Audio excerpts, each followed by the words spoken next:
Alright guys, so welcome back to a brand new video. Today's video, we are going to be looking at the brand new wireless earbuds from Beats. Now normally, I know some people have strong opinions on Beats and whether these are worth it or not. These retail for $150. And we're going to talk about the things that make them different, the things that make them stand out, and if they really are worth that. So today we are looking at the Beats X.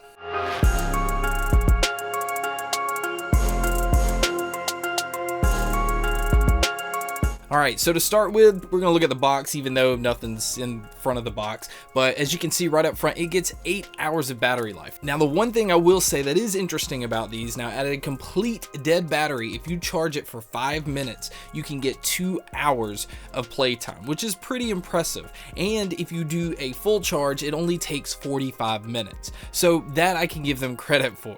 Alright, starting off with accessories, the case on these, the little pouch. If anybody remembers what the old little coin purse looking things look like back in probably the 80s or 90s, this is what it looks like. For $150, this doesn't feel like it's really going to protect your earbuds too much at all. But you can just cram them into this and you're good to go. Now, the charger that you get with these, now this is the first time Beats or any headphones that I know have done this as far as a charger. They're using the lightning cable. So this really kind of fits the whole theme of what these are.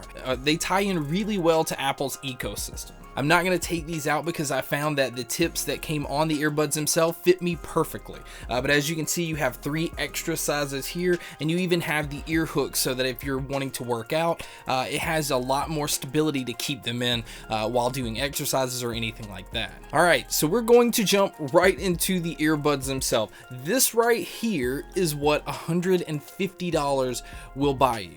We'll start off with, it's completely flimsy. This is perfect for just wearing around the neck.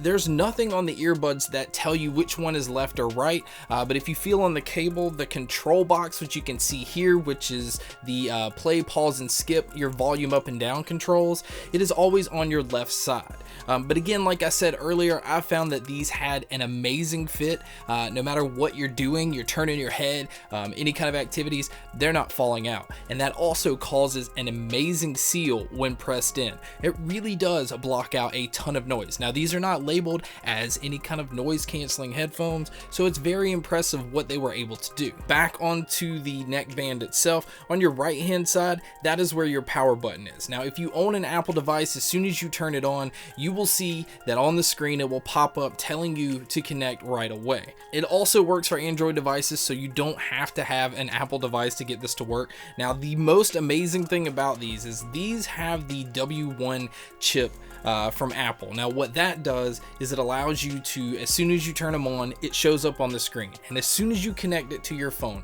any other Apple device that you own that's tied into your Apple account, whether it's your iPad, your MacBook, the desktop, whatever, it will automatically recognize these, so you don't have to pair them to each device, and that's really nice. And also, if you have an Apple Watch, you're able to control the volume and everything on your watch itself, because again, Apple wants it all to be tied together. Now on your left side is where you'll see this slot for the lightning adapter to be able to charge them. And like I said, these things charge really quick, and that was very impressive. Build wise, you have a flat cable. This keeps it from really getting tangled up, but these are made that you can kind of ball them up, and you have to ball them up to actually fit them in the case.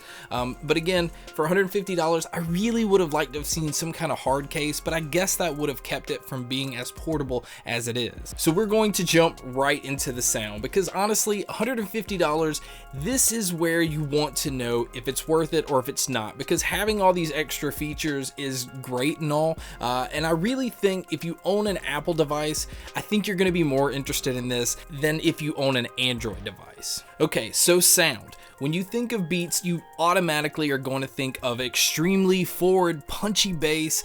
Sometimes it overpowers and sometimes it gets muddy. That's usually what you think of when you think of Beats. Now, I do want to give Beats credit for this, because after Apple bought them, they came out with the Solo 2 wireless, the Solo 3 wireless, and those, since Apple bought them out, have kind of steered away from being extremely bass heavy. Now, that is where these fall as well. Now, don't get me wrong, there's plenty of punch, but the mids and treble never get buried in these. The treble really comes up front and it's really nice. I was surprised. Mids are great because vocals came through really well. Everything just sounded really good, and it sounded great across all genres. Now the other important part is because these fit so well and because these blocked out so much noise, you're able to really take in the music that you're listening. Everything just becomes more non-disturbed and really has a really good soundstage for an in-ear headphone. Again, for Beats, I was completely surprised. So now we get into the question of, is $150 worth it in these earbuds? Now, that all kind of depends. If you are somebody that owns a bunch of different Apple devices and you have the Apple Watch and you just like for everything to be tied in together, then I can say probably it is worth it to you because you're already paying a lot for Apple products, so $150 on earbuds probably isn't that big a deal. But if you're going to base it off of sound alone, I've had a lot of experience with the Skullcandy Method Wireless, the Inked Wireless, the Smokin' Buds 2 Wireless. All of those are about $100 cheaper than these. And to be honest, the sound is really about the same. So if you're going at it looking for $150 value in sound, I can't recommend these for that. If you're wanting something that technology-wise ties into your ecosystem of Apple products and you want great sound, because they really do sound great. But again, I think $150 is just a little too much for these. If it were up to me and I had to think of a price for these to fit, I would say the sweet spot would be $100. So in my mind, I think these are about $50 too much. But again, you have to understand that in the Beats line of headphones that you're paying a lot for marketing. You are paying for the celebrities and the sports stars and everybody that, endorses these. They market for a reason, and that's what you're paying for. So, are they worth it? Maybe. Maybe not. Again, if you are tied into the Apple system, then I would think they're worth giving a shot because they are the only earbuds that have the W1 chip, other than the AirPods, which really just look like tampons sticking out of your ears. I can't say that I'm a fan of those. So my overall feel of these is comfort-wise, they're great. The seal of them are great. The fit's great. The technology is really right there where you want it to be. I just think as far as sound, they should be more towards a $100 pair of earbuds. That is my unbiased opinion. I'm obviously not endorsed by Apple in any way, shape, or form. I don't think these are bad. I think they actually are pretty good.